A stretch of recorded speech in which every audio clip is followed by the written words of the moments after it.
कैसे कैसा तेनी जानत गाँव वहाँ स्वच्छता अभियान के तहत ड्यूटी लगे वहाँ साहब मन कथे एदे कचराल बाहर दे बाबू एले झिलदिल बीन दे बाबू उपाय कथो में तहसील ऑफिस में बाबू मैं अंते समझ गिरा भाई के नौकर लगाए बर बन जाही काथे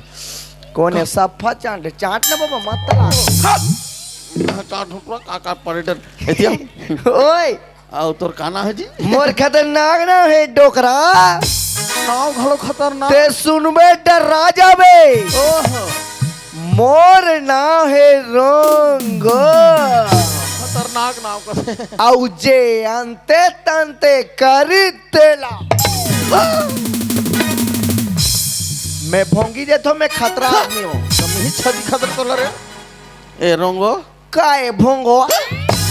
ये काम उड़ी लीडिंग हालत दूध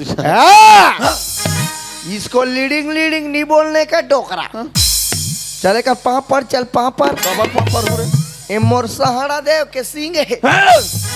आपका देखिए सहारा दे मन गलिक चौक चौराम बैठ से कैसा नहीं पूछो अंते तंते बोली फेटरा